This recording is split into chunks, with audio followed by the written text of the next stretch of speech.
Yes, mga kadabot finally guys, we done for our exercise today. It's a Friday right in here in Korea. Siyempre kung bago kayo ng channel kasi subscribe, comment, and video. And I'm gonna show you around and of course naglilibot-libot tayo habang pauwi at makipag-usap. And of course makipag-ano sa'yo ang laban natin. Makipag-isinisan ako sa'yo. And of course about that life, man, it's splendid things like sometimes when we touch. And of course, the honest is this too much. Kumusta ka na? Bilang isang OFW. And of course, we always inspired, never expired. Wala na expired sa planetang ito. Wala na expired sa pamilyang ito. Walang wala.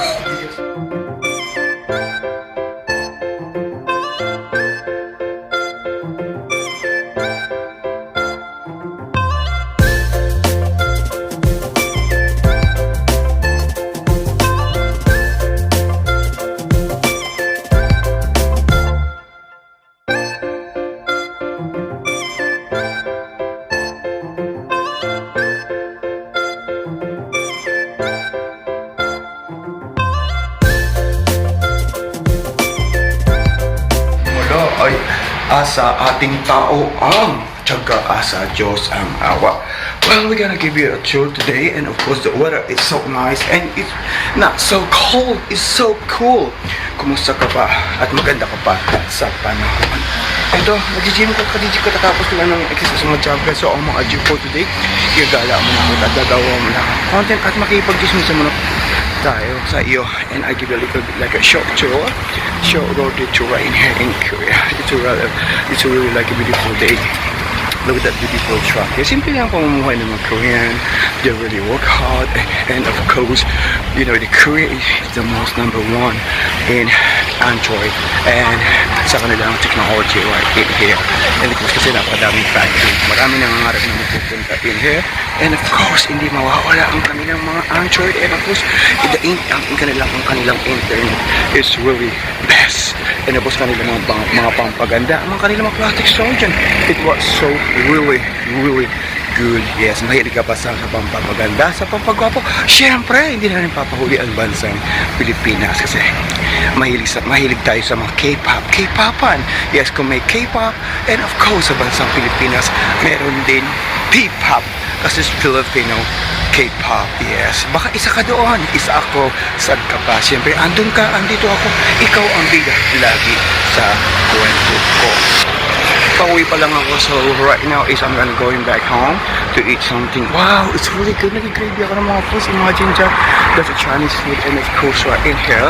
Yes, they are really good. And of course, sa mga authentic restaurant nila in here. And of course, guess what? Ang mga kimchi nila, napakasarap because the original and authentic kimchi, it was so young and so delicious right in here in Korea. Ang kanilang mga ginseng, andito rin.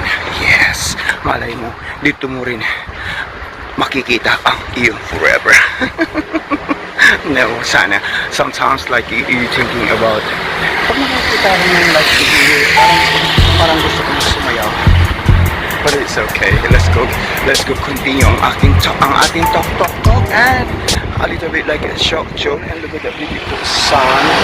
It's almost like a 4:30 na, and of course we work in the night time. So I'm gonna go home a little bit to eat at sa dinner time. Siyempre, lagi akong dumaan dito sa under the bridge, under the deep blue sea. Yung train to Busan, did you hear about the train to Busan? Yes, I've been to Busan one time before, and of course, it's really good.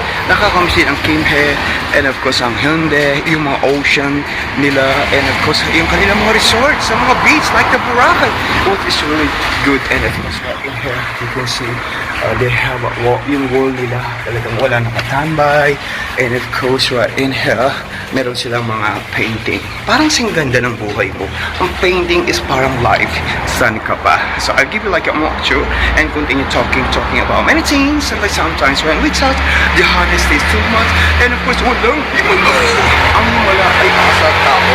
And of course, ang ating sipagan, ang ating kayamanan. Saan ka ba? I'm always like a passing in this street every day. In this road, pag pauwi na ako at papunta ako. It's really good. Napakaganda ng angle na to at wala akong sawa na how many times I'll make it drive in this side, syempre. And of course mga cherry blossom trees, and of course it's still that, imagine that they never die. And then this one the trees is they never die, yung kanila mga fine tree, parang fine, and of course the cherry blossom tree, but right now it's wala ng flowers. But in other area they have some tulips. Sana makapag-tour tayo, but I give you a tour next time. And and of course meron tayong invitation right in there in Seoul, in Gangnam, and we're gonna go the next time. And of course we're gonna go in Namsan Tower. Na-miss ko rin Namsan Tower. Yes, imagine that, they remember silang waiting when you got the walking, napagod ka, pwede ka mag set here, pwede ka mag sit down, pwede ka mag relax. Yes, and of course while you're waiting the bus, yes, mali mo, di ba may date tayo, so bus 18. Okay, continue for walking, and of course it's really like a beautiful day. At napakaganda ng weather right now. Sa mga palandad po yung airport is really good, and of course sa mga pasyalan like in Nami Island, and of course right in Jeju Island, and of course ang mga K-drama location in Seoul like Tongdaemun, Myeongdong. Yes, I went there before. It's nakipag-shopping na rin tayo. And of course, may big shoutout sa ating mga travel cards. May big shoutout po sa mga ating mga uncle na always fresh. And of course, laging tea. No chicken like me. No, I'm only joking. There's only like a joke. And of course, wow, this one is a bike. It's pretty mag what you call that? You can use this one, you can rent, and of course when you have a car, just swipe in here, and of course pwede ka nang mag ramp. It's like a really beautiful day. So tara na.